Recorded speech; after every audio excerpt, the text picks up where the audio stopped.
Welcome, Aquarius, your in-depth monthly astrology overview and zodiac forecast for May 2026 for the ascendant, the sun, or the moon. Going to share the big themes of the month ahead to begin with. Then on screen, share your event chart as you come into May. Always provides an influential backdrop for the whole month.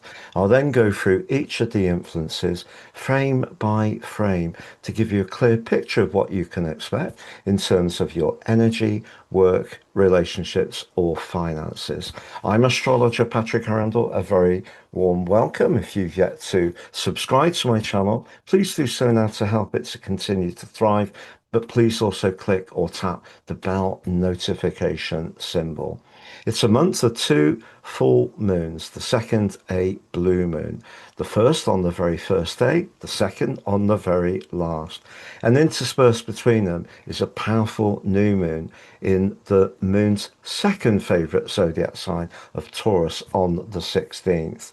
But the energy that was manifesting recently so powerfully in the sign of Aries is switching into the sign of Taurus this month, Aquarius. What does that mean for you? So on the screen now is your event chart. As ever, we need to be mindful of the two luminaries, but we've got no choice in your case because the moon is the most visible player on the whole chart. So having the moon in the uh, rather guarded sign of Scorpio, but in the most visible part of your chart, creates a paradox. So it suggests around your professional situation, you could feel quite sensitive. But the full moon, which occurs on the very first day of this month, sees the sun in the part of your chart very much to do with your everyday home environment, also your inner world, anything to do with your emotions, perhaps your family, but just your sense of atmosphere, wherever you are, how at ease do you feel? But just before the two come into direct opposition later on the first, Pluto in your sign, pushing you to really reform and release what's no longer serving your greater good, is in a tense right angle with Pluto. If you have got or have to deal with some business or work politics this month, I think that energy of Pluto is very powerful. But that is the challenge because maybe there could be times this month when it may be better to keep your own counsel and not show too obviously how you feel. But being an air sign, that's difficult. And I can say that from the 17th, when Mercury combines with your modern ruler Uranus, followed by the sun on the 21st. However you feel, you're going to animate it in the most sparkling fashion. But just early in the month, if there are some tender moments, just be conscious that it might be in your best interest to stay a little bit more guarded. However, also at the start of this month, Mars, in the sign of Aries, which it rules, has shrugged off the misty influence of Neptune, the cool, restrictive vibe of Saturn, and that could make you feel a bit more vigorous. And that's really positive. And also, Pluto, despite being challenged by the emotion of the moon, is in a stunning link with Venus at the start of this month. If there is someone that you're really drawn to, and there is that charisma, that enjoyment of sharing ideas, and that sense of fun, even mischief, but you also feel very comfortable with that person, that's a relationship that's going to grow in importance for you. The other thing to take out is Mars is in a square with Jupiter. So that energy I spoke of, it could mean that you're going to be very busy trying to reform certain parts of your life, maybe even trying to be more active. Mars square Jupiter just cautions us not to push it too hard. It's difficult to know when to turn it off with that aspect. And also Mercury, which is going to become very influential as the month goes on, passing through three zodiac signs, is in a conjunction with Chiron at the start of this month. It could be a discussion you have, and it may be a surprising one. Someone may tell you something where they acknowledge that maybe they haven't always got it right, and that could be gratifying. But Mercury then moves to join up with the Sun in Taurus on the 3rd. Now, if you've ever thought of perhaps improve in your home office. Most people have got a space somewhere, but if it is difficult to really get the peace and quiet you need, I think Mercury moving into that area can give you a little bit of a jolt to try to achieve that. Maybe even by creating more physical space by decluttering things that aren't particularly functional for your home environment. The fourth house can be about how we feel about our family, however. And what is going to happen as Mercury moves forwards, it links back pretty soon to a square to Pluto. And because you're evolving in terms of your identity, if there are sensitivities from your past that remain undiscussed, there could be a point towards the end of week one when you may feel more inclined to say how you feel. But then we do have on the 16th the new moon. The new moon in Taurus is fabulous because the moon loves being in Taurus. It's earthy, it's sensual, it's very much to do with comfort. If you have thought about redecorating or repurposing things, or maybe moving altogether, it's a great opportunity to set your intentions around that. So if you've been waiting to get some things done at home, then I think they can really start to speed up from the middle of May, which will be pleasing. But then on the 17th, Mercury makes its third move into your fellow air sign of Gemini, connecting with Uranus. But that's a brilliant connection because Uranus is the higher octave ruler of Mercury. Mercury rules the sign. For you, it's the fifth house. Mercury in the fifth house can be mischievous. You put Uranus in the mix, that part of you that can be very free spirited and carefree at your best, perhaps some of those sensitivities earlier in the month would just melt away and you may feel much more playful and outgoing. But Mars moves on the 18th into Taurus. If you are wanting to use the drive and passion of Mars to get something changed in your home space, or you are pretty useful at do it yourself, if there are domestic chores to catch up with, suddenly you have a lot more verve to take them on.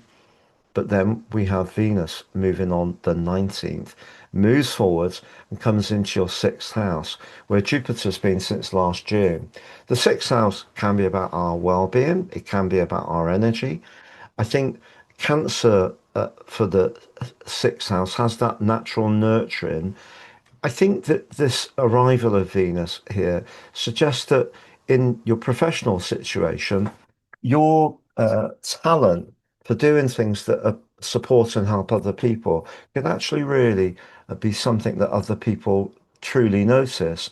But with Mars linking with Jupiter, fabulously well in week two in terms of a sparkly fire air dimension. Once they've both moved, it becomes more emotional and more practical, but they're still dazzling with one another through the end of the month. But then the sun moves on the 21st and moves into Gemini. And if you have been doing a degree of soul searching or wanting to have quiet time and just catch up on some deeper past events, I think that the sun moving to join up with Uranus is really going to make it a very exciting last 10 days of this month and definitely a much more interactive one. And if you've got something to celebrate or you've got talents that you want to show people with, having Uranus there is going to bring out your natural ingenious streak.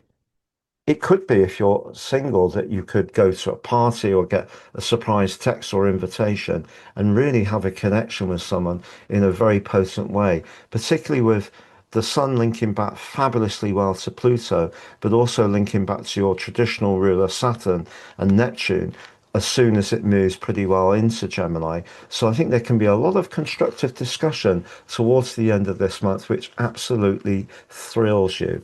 And that brings us to that full moon, the blue moon of the 31st.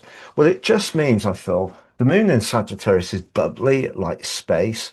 Um, so you have the two energies, the two mutables that are very much about sharing ideas. The moon in Sagittarius is much more to do with our higher purpose, philosophy, love of travel, widening our experience. The third house can be more about those everyday messages and communication. But with Uranus in the mix and all these players, Pluto, Neptune, Saturn, It's just a really, I think it's a full moon that you can take on with relish. I think actually you're going to be spoilt for choice. There's going to be so much bubbly, vivacious, vervy, zesty. How many adjectives can I get in? But it can be very sparkling and upbeat end to the month. I'm going to summarize those four areas for you next, Aquarius, of energy, work, relationships, and finances.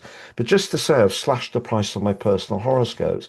You can now pay for one and get three for the price of one. Why? I realize people are feeling the pinch. Two, I think it would be great if more people could read their personal chart. Now, the chart you pay for, the life roadmap, is what helps us to understand our pattern in life so far, but also get a more intimate understanding of who we are. The transit forecast and the draconic analysis really help us to work forwards in within with a deeper knowledge, but also can time our moves better. So three for the price of one. Please see underneath the video for more. If you've yet to watch your Uranus in Gemini 84-year cycle video on the screen, your Mars conjunct Saturn 28-year cycle on the screen. If you'd like to work with me directly, please see my testimonials underneath. If you've yet to sign up for your free daily horoscope, fire to your device each morning to get your celestial pit stop early each day, please see that below. So to summarize, I think as far as your professional situation is with that full moon at the start of the month, if it is a little bit tender with where you work, you're not that sure of the people in terms of being your true natural self. That could show up, but that doesn't mean to say that you should leave that place. What I think it's important to understand is that fourth, 10th house full moons are challenging. And particularly if you are one of those Aquarius people who can be chatty, but then also rather private at the same time, which is quite common. And the moon is also detrimented in Scorpio. So maybe what we see as someone pulling, some kind of maneuver, it might just be how it is. So I would say be protective at the start of this month, but just work your way into it. Mars actually can give you a lot more physical energy, particularly in that square with Jupiter. That's good, particularly after the clashes that it had with Neptune and Saturn. That Venus-Pluto link, if there is someone you're linking out to, wow, I think for your love life, that can be absolutely brilliant. And I can guarantee you that whatever you're doing around your home life at the middle of the month, the last 10 days, you're going to be doing everything other than pottering around in your home, unless you invite people around to play host, because you're going to want to be connecting in a very fizzy, bright, vivacious way. And whether it is through work, through your talent and ideas, socially, or through your love life, there's lots to look forwards to at the end of this month. Thank you so much for joining me, Aquarius. All the best and look forwards to seeing you again soon.